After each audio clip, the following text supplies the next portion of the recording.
What is happening here? Oh, okay. Hi, everybody. Yeah, I got this thing on my neck. My neck has been so sore.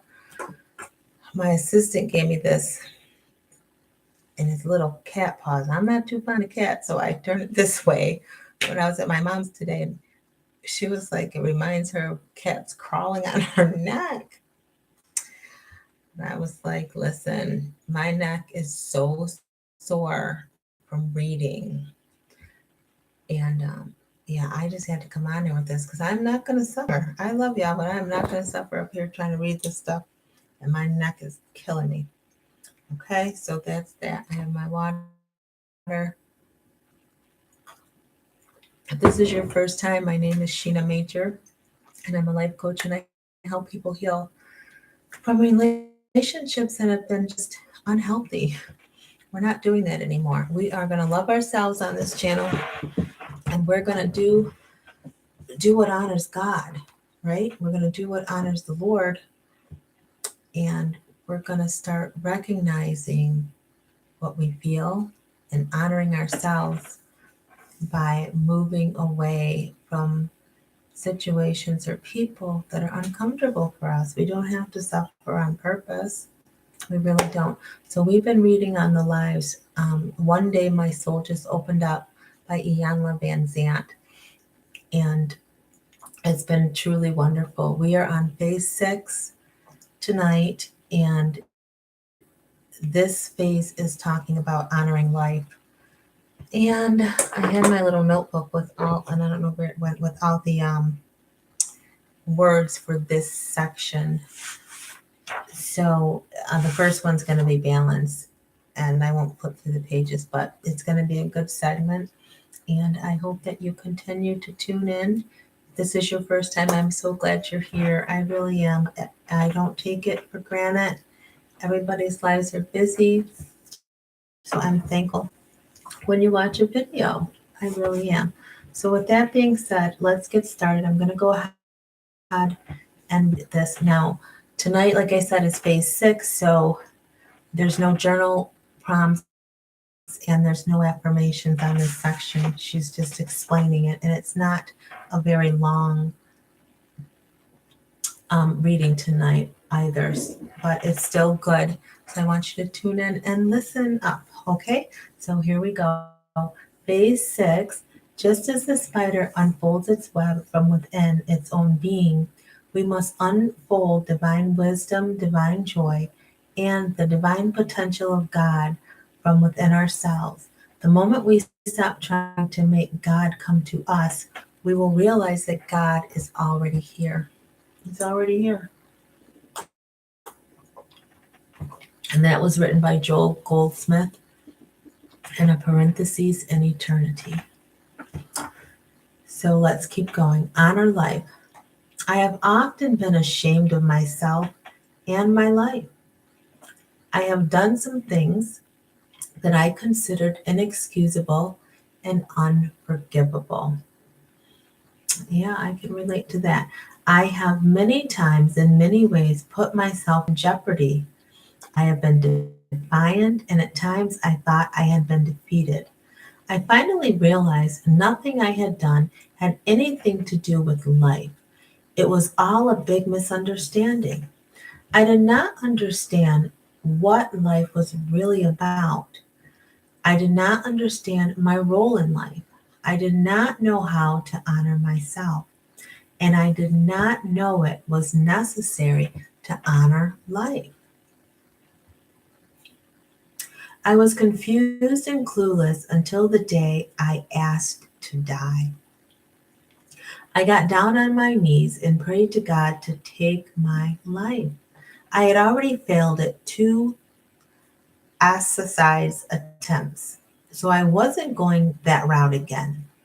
I just didn't want to be on the planet, and since I knew that God had placed me here, I was begging Him to let me leave.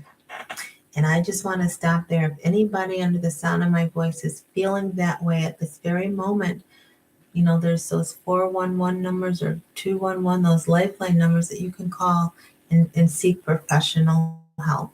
All right? Please, please. All right, and let the good Lord minister to you, but please seek professional help if anybody's feeling that way. All right, where am I? Okay, she said I was begging him to let me leave. I prayed and I cried for hours. When I finished, I was still alive.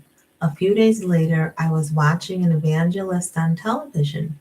In the middle of his sermon, he pointed his finger outward and said, God does not want your life. He gave it to you. What God has given you, and do something with your life. So let me go back and read that again. God does not want your life. He gave it to you. Honor what God has given you and do something with it.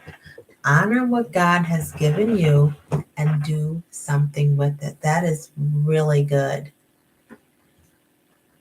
Do something with your life. It was exactly what I needed to hear, but I didn't know where to begin. Life is a process of growing, outgrowing, and growing some more.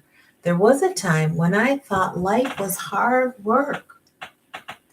Now I know that it is a process of total surrender. In order to live fully, we are required to grow into our divine potential by outgrowing our thoughts of limitation. So let me read that again. Now I know that it is a process of total surrender, meaning life is.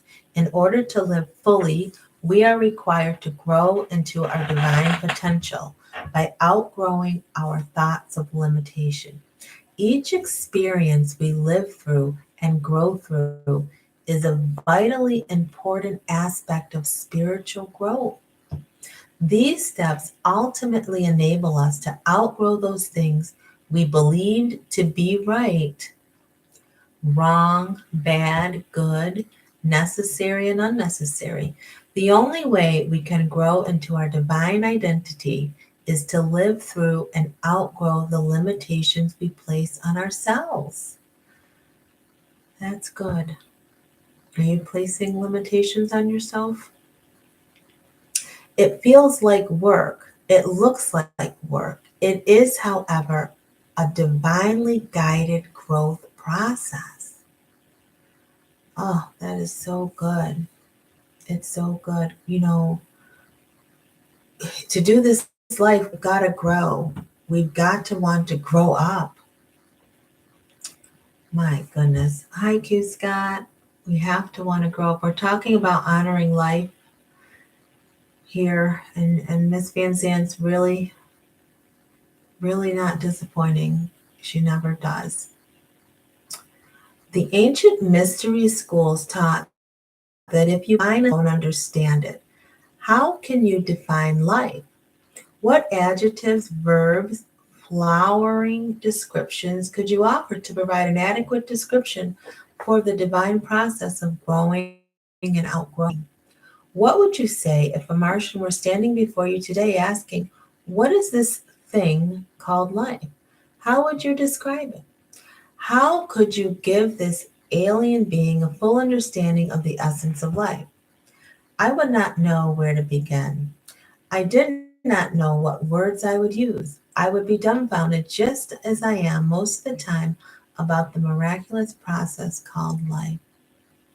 Go with the flow, roll with the punches, take each day as it comes.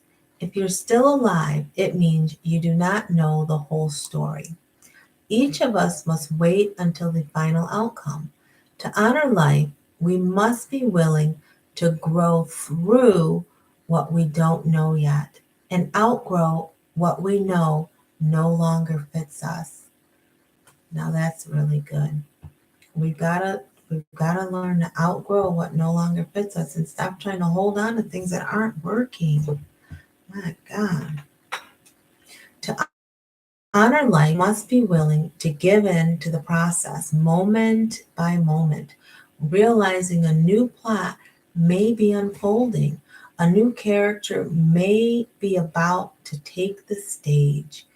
This reminds me, I was driving in the car with my mom one time, and we were listening to Steve Harvey, and he was telling the story in one of his, motivational messages about how he had an old car in his backyard, and he was gonna fix it up, or I don't know, but it just sat there so long. And his mom had said something like, if you don't move the new one out of here, you're not going to be able to make room, the old car out. You're not going to make room for the new car that's waiting for you. And that hit me, because that was at the time when I was really trying to um, figure out what I was going to do, with my marriage and stuff, and going back and forth with that. And it's true, like, we can't be afraid to let go of things that aren't working. They just weigh us down. And then we can't grow, like she was saying, into that, into the person, God is trying to, like, if they take a little baby, like, move along. We can't fully develop.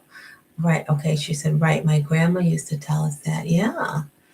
It's so true. And it's just with anything, any types of relationships. It doesn't even have to be a romantic one or the spouse, but we gotta learn to let go of things that just aren't working. My goodness. Okay, let me see where I am. To honor life, we must be willing to give in to the process moment by moment, realizing a new plot may be unfolding, a new character may be about to take the stage.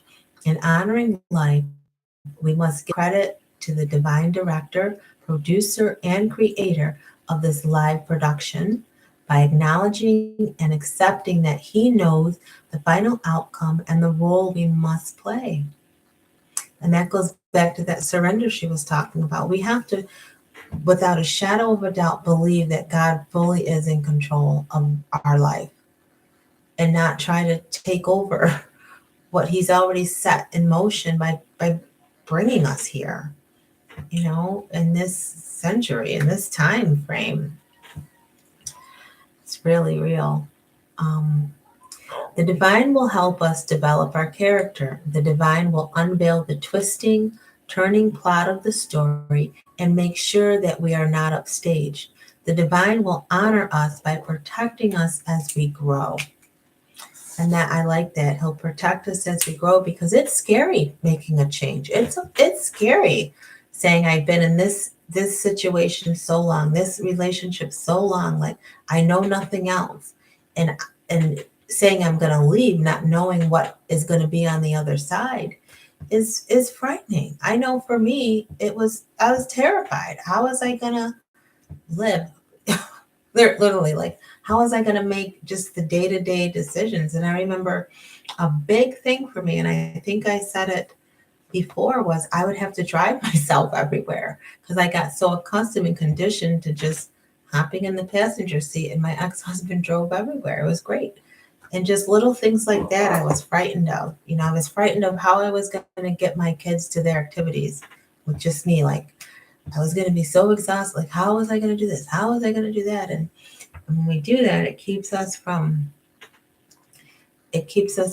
walking into our true destiny. You know, we just have to trust God that our life is going to be okay, and it's going to unfold okay. The last year says, in order to honor life and its director, God, we must only show up, stay alert, and be willing to learn the part. And that to me says, learn the part is learn how to stay on the straight and narrow path that leads to life. And I really like that verse. Don't look to your right and to the left, because that's when we start making choices and decisions, that will lead us astray.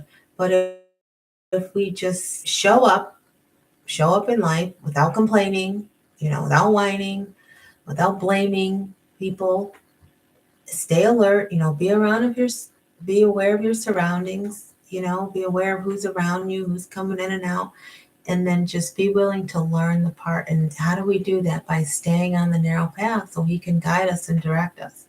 His word is a lamp unto our feet and a light unto our path. You got to stay on it, and then he'll He'll light it up. You know, what's that game where, um, oh, I don't know if it's a game, but something you step on and the things light up and the kids can go from here to there. Like, you're just trusting when you step on it, it's going to light for you. And that's what it is with God, just that faith walk.